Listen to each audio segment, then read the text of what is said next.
Gonna take you down, deep down to the front line.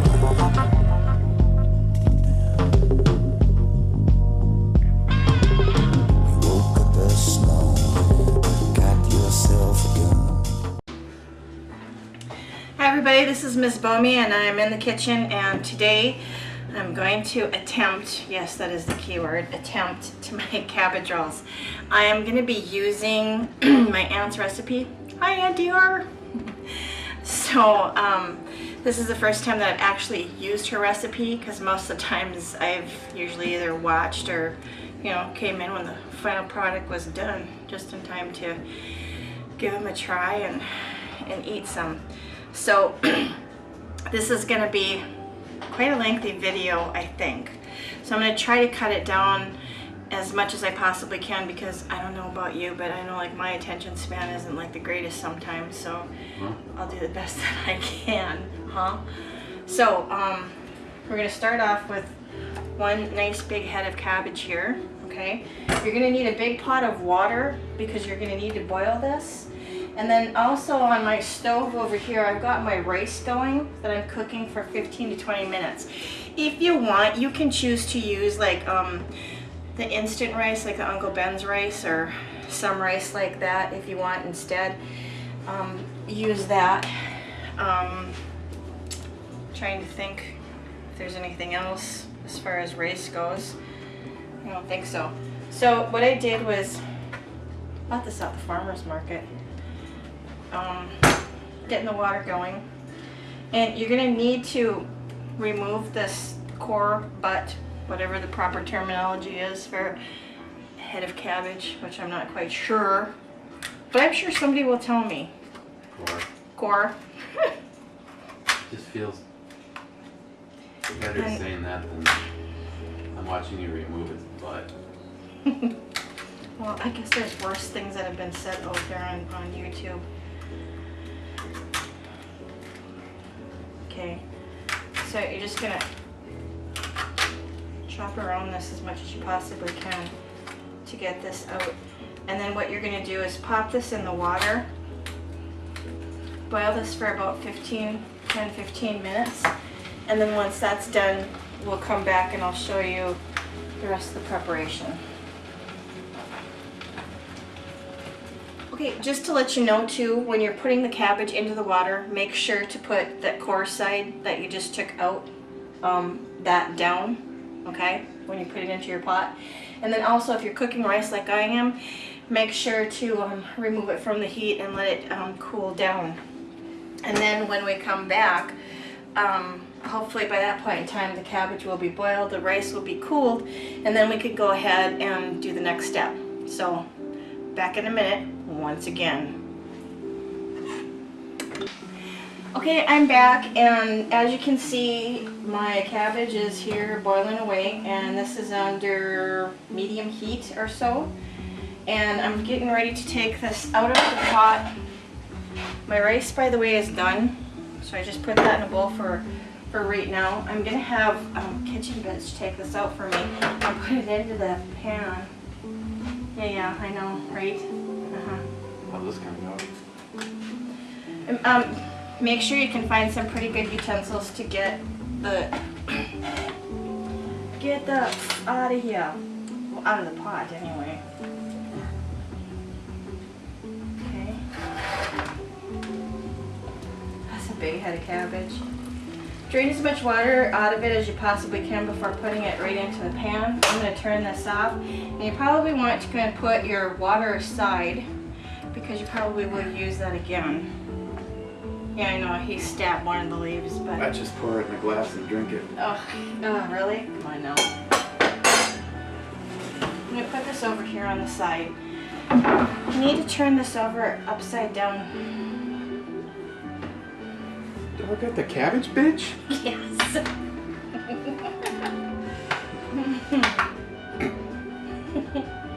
There you go. Okay, that's weird. Look, you just did the turret on me. I know. So what you're going to want to do as this is cooling off, yeah, can you put that over there? Some of these leaves, as you can see, already are, falling away from the cabbage, which I guess is a good thing. Take a couple forks if you can, and just try to press this so it'll open up a bit more, so that things will start to cool, because you're going to want to use these leaves. And I really have to apologize. I have really bad carpal tunnel and sometimes it flares up. And today, unfortunately, while I'm trying to cook, is one of those times where it's flaring up and really not helping the cooking process here. Ugh, I don't like the smell of cabbage, I'm sorry.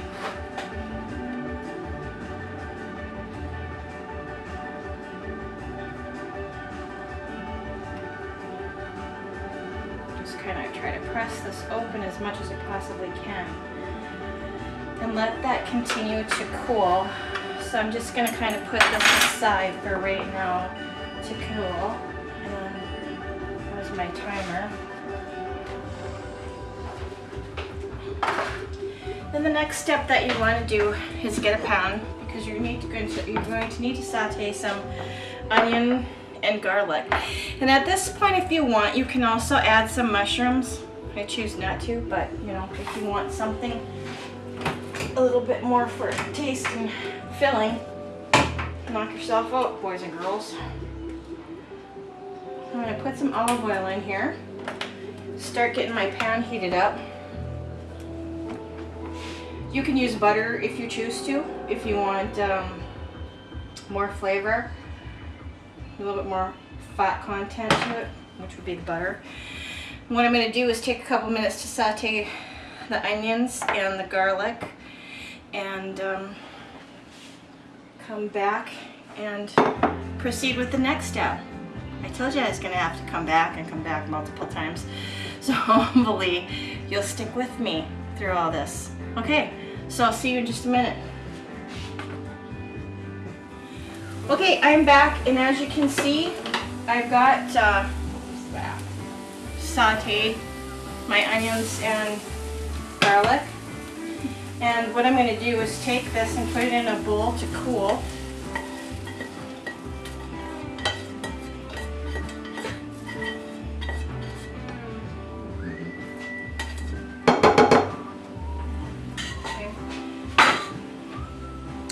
Now, I put these out here so that you could see these firsthand. These are the leaves that are cooked and that are pretty much ready to rock and roll.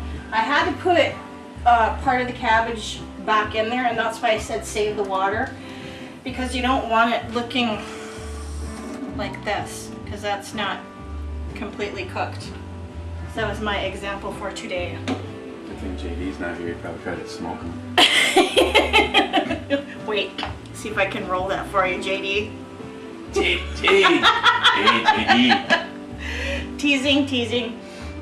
Okay, and then some of these other ones, these bigger ones, as you can see, that are ripped, kind of take those and put those aside, because you're going to use those to cover up on top. Okay. I'm going to let this finish boiling through. I'm going to let this cool down, my mixture there. And once everything has cooled down, I will get my hamburger out. And your hamburger is going to be 1.5 pounds of ground beef that you're also going to use for your filling. And then of course what you're going to do is get a big bowl, and then we're going to mix the rice, onion and garlic, and our ground beef. And yes, it's going to be raw, it's not going to be cooked. And then we're going to proceed to try to roll these puppies. Which I think is funny, because I'm just not that good at like doing the tortillas, and you know how they have to roll all those. I'm not very good at it. So I apologize if it's going to look like crap ahead of time. Just saying. So just give me a couple minutes here. Let me let all this cool down. Like I said, I'm sorry. It's such a long process. So I'll be back yet again, boys and girls. See you in a few. Okay, I'm back, and as you can see, I put about 1.5 pounds of ground beef in here. And then what I'm going to do is go ahead and add the onion and garlic, if I can get all of it out of the bowl.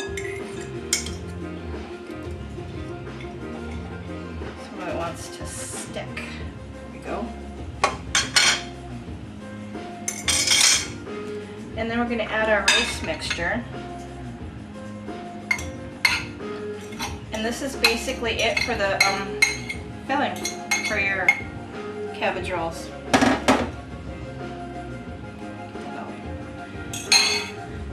The next step is kind of messy because you have to blend this all together and let everybody get to know one another. As somebody would say. The rice is still a little bit warm, and that's fine. It's not a big deal. You just don't want it piping hot when you have to like mix everything together.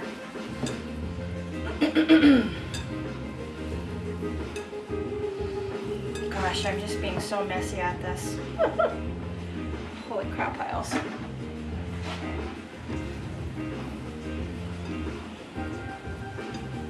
There we go. We should get a good mixture of hamburger, onion, and garlic together. Alright. Get that mixed really well. And that's basically what your mixture is going to look like, if you can see that. Okay. I'll just take a moment to wash my hands. And then I'm going to attempt to try to roll these bad boys. And I'm laughing because you you see those people that can like roll their own cigarettes, tobaccos, you know, like those old timers with no filters. That's what it makes me think of. Just saying. So, my counter is clean, but let me just wipe it down one more time to make sure that I don't have any rice and stuff sticking on there. Alright, the other thing that you want to do is make sure to remove some of this, the backing, or the spine, or whatever you want to call it, on the cabbage leaf, because that'll help make it easier to roll. And then what you're going to do is grab a spoon.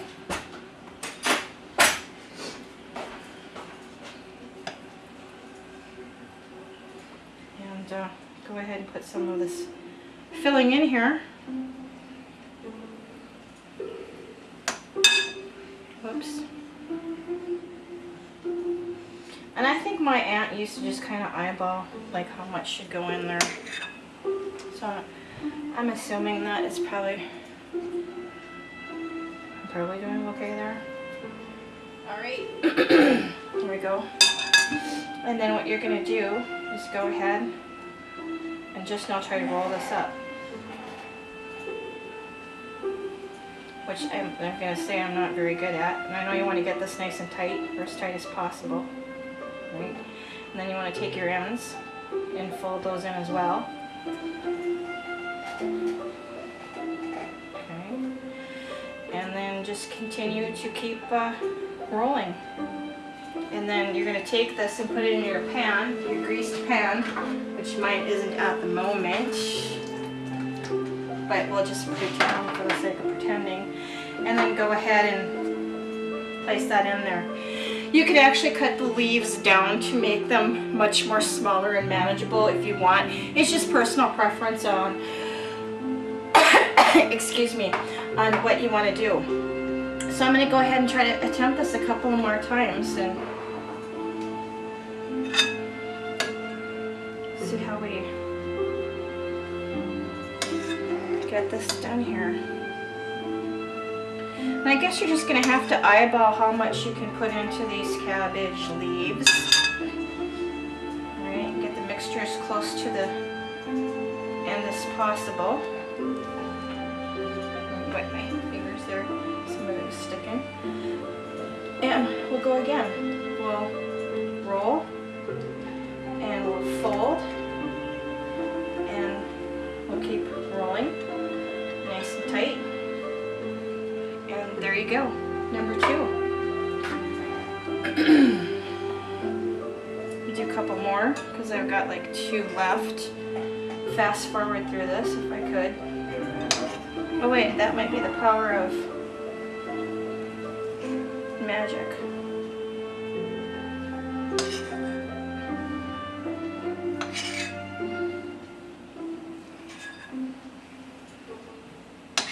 I think the biggest challenge is trying to get the right amount of mixture in your cabbage roll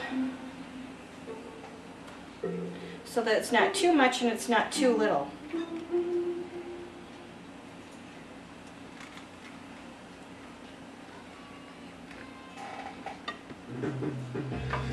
Face down.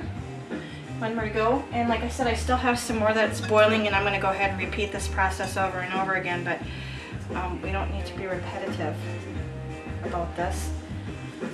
So I'm going to go ahead and add some more mixture in here. Oops, I kind of ripped that one. Probably should have used this one for on top, but we'll make it work.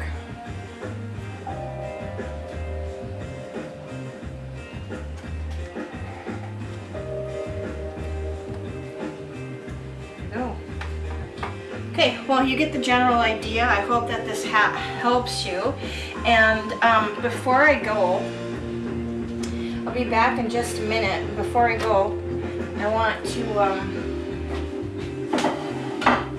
say thanks to Jim for Knit Fixers Challenge, because I did get some items that I wanted to share with you in just a minute here. So give me just half a minute here to clean things up, and then I'll show you what I got. Okay, I'm back, and just very quickly, like I said, I wanted to give a shout out and say thanks to Knit Fixer, because me and Mzbomey, we got some goodies in the mail on Friday. So, for those that you don't know, I do have a zombie gun. So I got another magazine, not a clip. It's like an ongoing joke.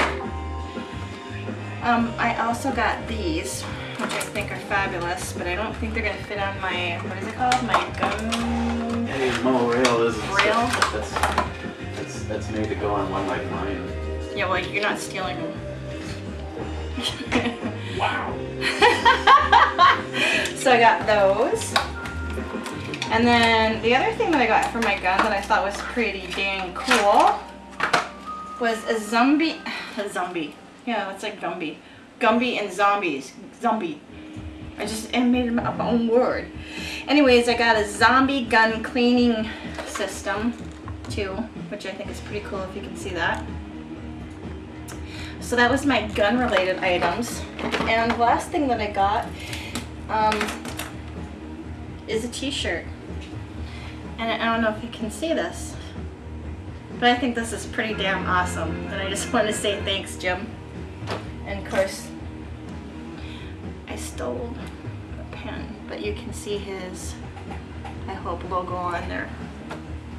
So that was it. I want to say thanks, Jim, aka the Knit Fixer. If you guys get a chance, go check out his channel. Pretty cool. Alright, so I'm going to finish with rolling the cabbages, and then once I do, we're going to get down to the final part of it. Thank goodness. So in the meantime, as I'm going ahead to finish rolling my cabbage rolls, I'm going to go ahead and start preheating my oven to 350 degrees, because that's what it's going to be at. And I'll be back in just a minute, hopefully with all of the rolls looking very pretty in their pan. Okay, back in a minute. Okay, I'm back, and as you can see, I got these done. It's kind of trial and error. One, I think I made a little bit too fat, but I tried to get the right amount and the right consistency in all of these, and this one didn't want to stay together, so it has a toothpick in it, which you can cheat and use one. So the last thing that you're going to do is put some tomato juice over it, and bake it at 350 for about 45 to 60 minutes in your oven. And then what you're going to do is those leftover leaves that I was telling you about earlier, you're going to make sure that you want to cover them first, okay? And then put your aluminum foil over the top of these. So I'm going to go ahead and pour my tomato juice.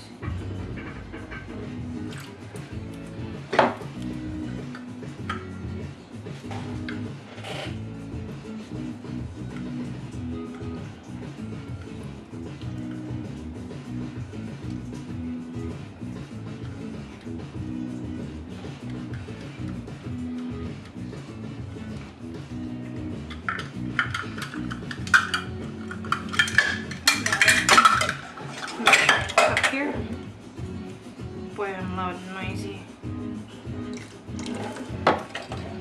Can you tell this is like my first time ever doing this? Yeah, I'm sure that you can.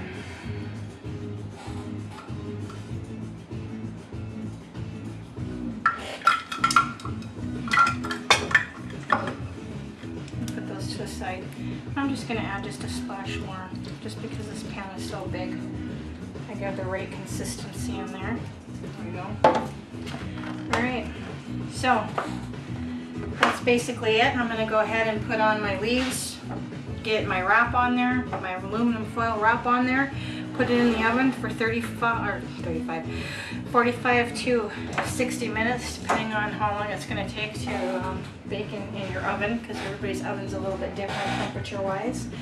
And then we'll be back to see, hopefully, the final product, and it'll turn out okay. Fingers crossed, because this is like the first time that I've done this. So, we'll see.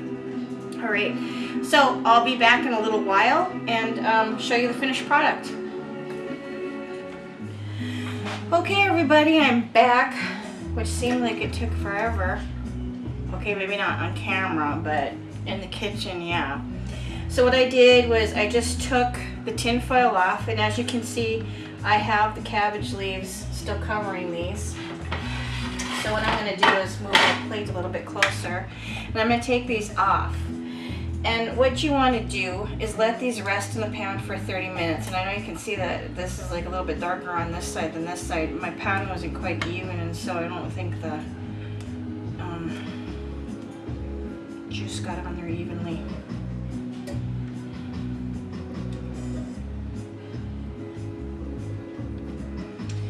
Now, I did a little bit of research on this, and I've been told that you can serve this with like sauerkraut on top of it, or sour cream, or brown them the next day in olive oil and put like sour cream on top of them.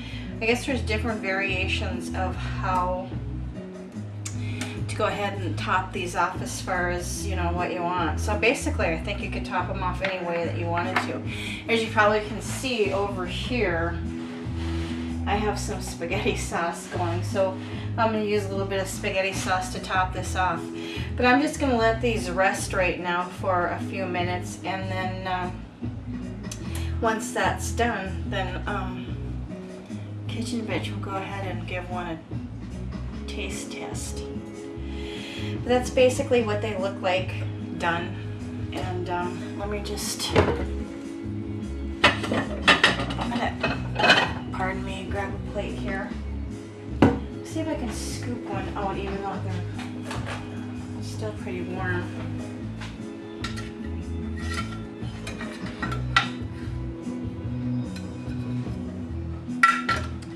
And that's basically what they're going to look like once they're done. There you go. So basically, that's it. Cabbage rolls. This request came from 2 people. That was Guns and Cars, and also Gary Jordan. So there you go, guys. Request complete. Cabbage rolls. I don't know if you're going to give them a try, because they do take quite a bit of time. But Hey, you want a psychic prediction? what? Travis will not attempt this. Of course he's not going to attempt it. If it doesn't go in the microwave. I know. There was no It's done. microwave used in making this. Travis is out.